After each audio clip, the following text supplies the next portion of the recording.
You just saw what the absence of one speaker and the elements of time did to the discussion. You could have a lot of lively discussions if you have more time for discussions. Continuing the glycemic session into lipids now.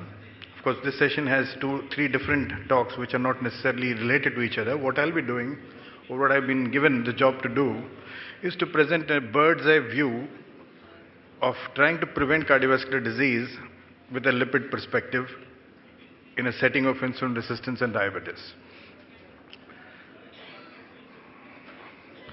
This is the center from which I work these days, which is for diabetes and endocrinology at New Delhi at the University College of Medical Sciences, where we do some of the work that I'm going to show during the course of this talk on lipids and other places. The brief outline of the talk is going to be define the continuum of CV risk in IR and insulin-resistant states and diabetes mellitus.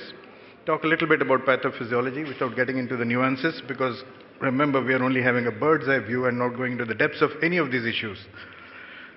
Then talk a little bit about LDL as the primary target, which we all are aware, but we'll try and reinforce and talk of a few new things in this area. Talk of triglycerides as a target.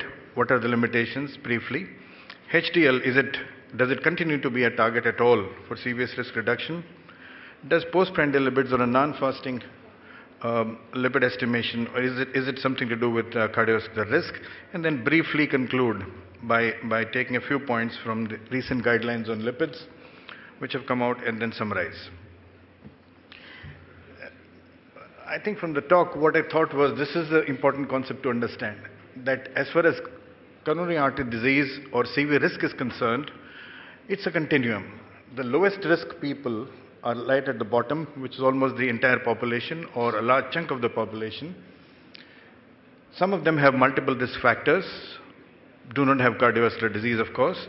Later on, a few of them would develop subclinical atherosclerosis. Others have frank atherosclerotic manifestations like stroke, peripheral vascular disease, CVD, and so on. And finally, you have an area where the patient or a person has already had a cardiac event, and therefore you have avenues of primary prevention right from here till here, and then from here on the secondary prevention. But what you can do with secondary prevention is a limited area where we are quite intensive, but what needs to be done is a lot in this area as well. The only problem with the primary prevention approaches is it has to be cost effective, it has to be relatively harmless, because it involves interventions aimed at the large section of the population. Again, in terms of cardiovascular disease, in terms of diabetes and insulin resistance, we all know that the clock ticks much earlier than diabetes, and therefore this slide summarizes the same thing. We have dyslipidemia here. We have dyslipidemia continuing here after diabetes onset has taken place, atherosclerosis occurring here, and finally you have disabilities because of this. So this is the continuum probably the organizers felt we needed to address, not restrict ourselves to just the diabetic state once diabetes has started, and we started addressing cardiovascular disease after that. This again beautifully summarizes the same thing. If you were to see here, even prior to the diagnosis of diabetes, there is almost a threefold risk of cardiovascular disease. And if somebody had diabetes as baseline, of course, the risk is even more. And in this situation, just of insulin resistance, we are all familiar with the various processes.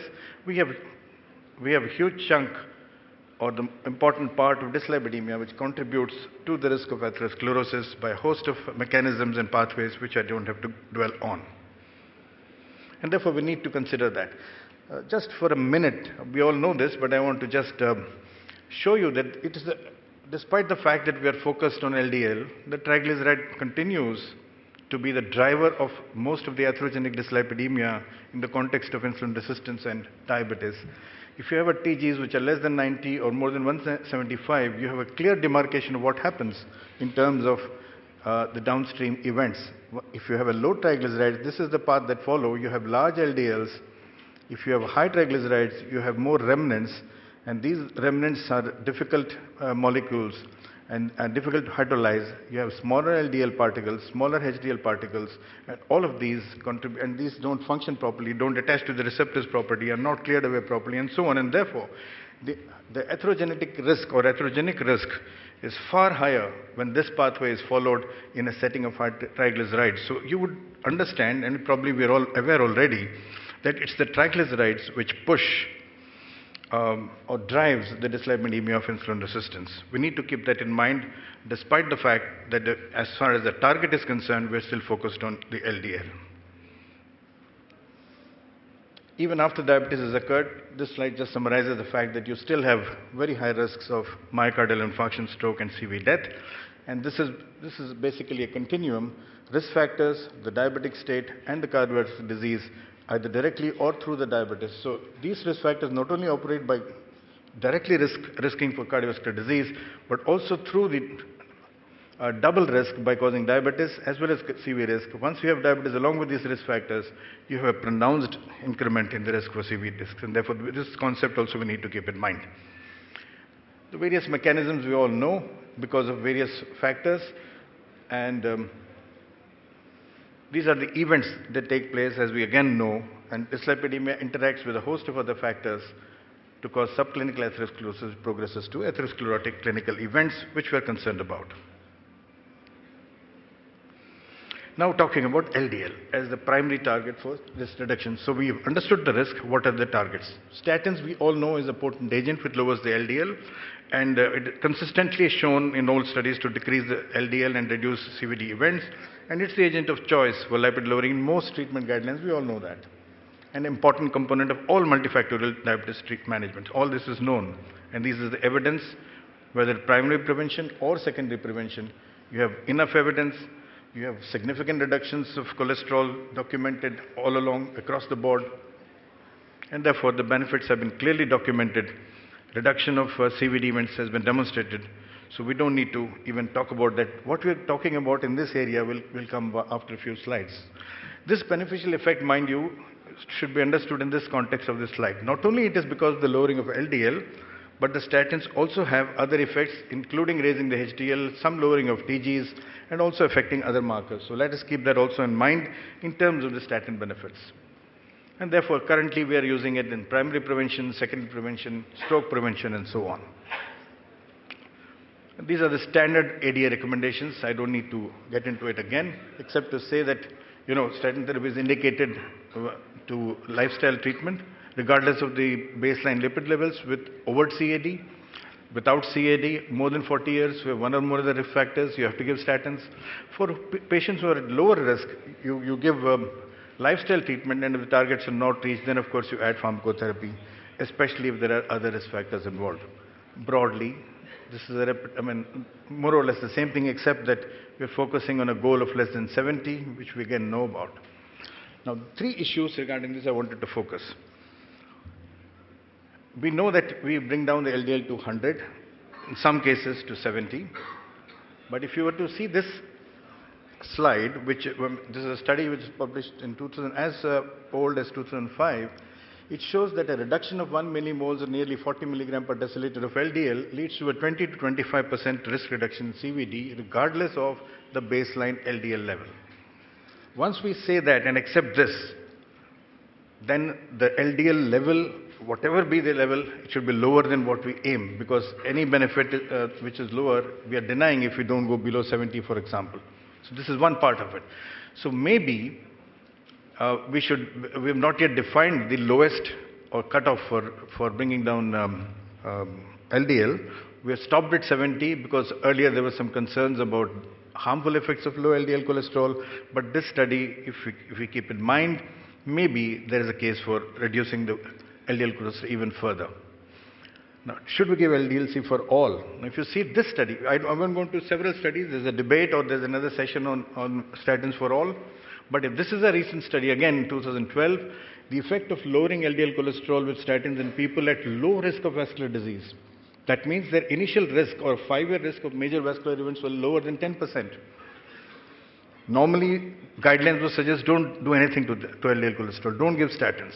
In such patients, even there, 1 millimole reduction of LDL produces an absolute reduction of major vascular events of 11 per thousand over 5 years, which is much better than the known hazards of statin therapy. And therefore, the present report, if we were to take this evidence into account, the guidelines may need to be reconsidered, and maybe statins have to be expanded to all patients, especially above a certain age. Now, the third thing is, how early do we give statins? Should we wait till a secondary event has occurred? Should we wait till risk factors have occurred? Should we wait till, let's say, half of their lifespan is over? We did a study, an experimental study, and showed that actually atorvastatin prevents type 2 diabetes. Most of us know that it's a risk factor for diabetes. To clarify this in a rat model, we did this, and summary shows that the statins actually decrease insulin resistance, decrease the incidence of diabetes, and almost brings it down to the levels of controls. And parallel with that, there is a decrease in the lipids that take place. And therefore, the study demonstrates that probably if you give atorvastatin, you can prevent insulin resistant type 2 diabetes. The only difference between this study and the studies which we are used to is that this was given very early, young rats, so about 6 to 8 weeks, which translates to, let's say, children or adolescents in terms of human beings. So if you use atorvastatin early in life, it also has effects on triglycerides and may help prevent insulin resistance, diabetes mellitus, and future cardiovascular risk. So how early? Again, there's no question. So these are the three issues which still remain to be answered. They're just thought-provoking. I thought I'd leave you with some of these thoughts. Now, triglycerides, we all know, is a major risk factor. We know that fibrates in various studies have shown that, cardiovascular risk reduction does take place. But once you give statins, then probably the effects are not as phenomenal as they are without giving statins, as can be seen even here. You have the heart protection study, you have the VHT. There is significant cardiovascular risk reduction even with TG reduction measures, particularly in patients who have already had statins and there is significant residual risk, and in the diabetic subpopulations. And you find here, for example, that TG is important and accounts for a significant part of the residual risk after statin therapy, and therefore there is a role or a case for giving TG lowering agents, and several studies have actually shown that there is good benefits. However, the problem with the gemfibrozil and fenofibrate has been that large-scale pronounced effects, especially after statins, have not been consistently documented for a variety of reasons, which I'll not get into. And recently, a dual therapy has come up, PPR alpha and gamma agonists, which can control glycemia. Not only it can control the lipid profile, but it can also control glycemia. And these could be important options. And phase 3 studies have shown that probably it is a good agent to control the triglycerides. And a multicenter study which was published in Diabetes Technology and Therapeutics recently has shown that it's got a good effect, especially 2 and 4 milligrams of sartidazole, and not only in controlling hypertriglyceridemia, but also glycemia in patients who were not controlled with atorvastatin therapy. So there is a case building up where this drug could have a position, especially to cover the severe risk once statins have been exhausted. However, we await long-term outcome data with interest. What about HDL as a target for us? Where do we stand today? We know that once statins are given, even after that, and once statin effects have been optimized, even then, as we go up or down the quartile of HDL, lower the HDL, the higher the risk for cardiovascular disease. However, to summarize the current status of HDL as a target, strategies to raise HDL pharmacologically have not been successful, unfortunately. Although it was very promising, it was in fact one of the important risk factors for cardiovascular disease. However, several recent studies like AIM-HIGH, HPS2 Thrive, Illuminate, and several others have not supported their use. And as of today, we do not have data to recommend specific measures to increase the HDL as far as primary or secondary prevention of cardiovascular risk in a setting of insulin resistance or diabetes is concerned. However, and what this has taught us is probably that the association between HDL and CVD is more complex than we believe, and is probably mediated by various HDL functions and subfractions which we need to understand more before we can get into the HDL arena for targeting for severe risk reduction. And there are some ongoing clinical studies with newer drugs, and these may open up new possibilities. Till then, we need to wait and with fingers crossed. What about postprandial lipemia in diabetes and prediabetes and role in atherosclerosis? We have done several Indian studies from India, shown that there is significant postprandial lipemia, particularly triglyceridemia, not only in diabetics but also in pre-diabetics, as can be seen here, newly detected and the pre-diabetics. And we concluded that probably these are important abnormalities which are found. It's not just the fasting triglycerides. Probably we're looking at the wrong place or the wrong time with respect to triglycerides. And we probably need to focus more on the postprandial situations. And in the setting of macroangiopathy, we found that it correlates very well with the oxidative stress parameters and probably is more related to macroangiopathic events. We also showed that you have endothelial dysfunctions both in diabetics and pre-diabetics. That I'm not presenting here, and therefore interventions could be targeting postprandial TGs, and probably you might find a better option for CV risk reduction, at least insofar as triglycerides are concerned. Last part of my talk is about the recent change in guidelines or the recent change in approach towards the lipid management in a setting of insulin resistance, particularly in diabetes. Now, we all heard about this. It is a controversial guideline. It's not uniformly accepted. Some of you might be following it. Others don't believe that it should be followed. This is treating or giving statin regardless of the lipid level. So although it's a little away from, directly away from what I'm supposed to talk in this particular presentation about lipids, regardless of the lipids, you need, or to some extent the lipid levels are important. The basic fundamental concept behind this guideline is that you should not or you cannot deny the benefit of statin to a vast majority of individuals just because of a cholesterol level or an LDL level, and therefore you need to identify certain high-risk groups and then give them statins, even high dose or moderate dose of statins. For example, it says broadly that every patient above 21 is a candidate to be given statin, and therefore if the patient has clinical atherosclerotic vascular disease and the patient is under 75, you have to give high intensity or high dose statins. If it's more than 75, maybe medium, moderate intensity statins. Now, if the patient doesn't have atherosclerotic disease but still has an LDL which is pretty high, above 190, again you need to give high intensity statins. And if it doesn't have, then you look for diabetes, whether it's present or not, and whether the age is between 40 and 75 or not. These are supposed to be a high-risk situation defined by them. And then if they're a diabetic or the age is between 40 to 75, again you give them on statins. The only group, or you estimate the 10-year atherosclerotic risk by an engine that they suggest. And if the risk is high, again you may even give high intensity. So their focus entirely is on a high intensity or a moderate intensity statins. And the only group that is left behind is if these are also not there, and then you come to a low risk group, there you estimate the risk, and if the risk is high, you can still go on to moderate, and the risk is low, just follow them up repeatedly. So what I'm trying to say, this flowchart is actually telling you that you would base your decisions of giving statins more on not necessarily on the cholesterol level, but also cholesterol level is also one of the parameters. And the intensity is defined by this slide, which I again will not go through. Now, I word about the recent NICE guidelines, which have just come out as late as 2014, which have summarized all the evidence in the past. More or less, it agrees with what is going on. It probably evolved from the ADA recommendations, to some extent taken the ACC-AHA recommendations, and suggests broad methods for primary and secondary prevention of CVD. It says before starting lipid modification therapy for primary prevention of CVD, take at least one lipid sample and measure a full lipid profile, including total cholesterol, HDL cholesterol, non-HDL cholesterol, and TG concentrations. What it says is that this need not be a fasting sample. So people are moving towards a non-fasting lipid profile.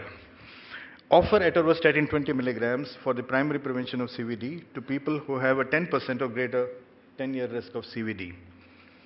So you give 20 milligrams of atorvastatin, at least if you have a good enough risk. Estimation of risk, they recommend this tool, QRISK-2, and start treatment in people with CVD and a high dose of 80 milligram on the lines of the AHA recommendations. Measure total cholesterol, HDL cholesterol, and non-HDL cholesterol in all people where it has been started in high intensity every 3 months. And aim for greater than 40% reduction in non-HDL cholesterol in them as well. And if you do not achieve that reduction, then you look at these issues, address them, and consider increasing the dose to a maximum of 80 if not already given. And therefore, these are the latest guidelines that NICE recommends. And I thought I'll just put them up. So you find that most of the guidelines are there. Broad consensus only is on statins. There is wide variation regarding the other drugs. There are possibilities for triglyceride reductions emerging. HDL is on hold. Some of the recent guidelines are suggesting that regardless of the cholesterol value, you need to focus more on atherosclerotic risk reduction. People are moving towards higher doses of statins to be used, maybe to lower levels, maybe earlier in the course of the lifetime, and maybe in all patients, we do not know. And NICE probably is moving even towards a non-fasting estimation of lipids. But to put everything in perspective, this is the last slide, we need to understand that it's a multifactorial risk reduction which is important, of which lipid lowering is just a part. So don't think that you can cover or reduce all the cardiovascular risk just by addressing lipids. You need to be addressing a whole lot of things. Of course, lipids is an important issue. Thank you.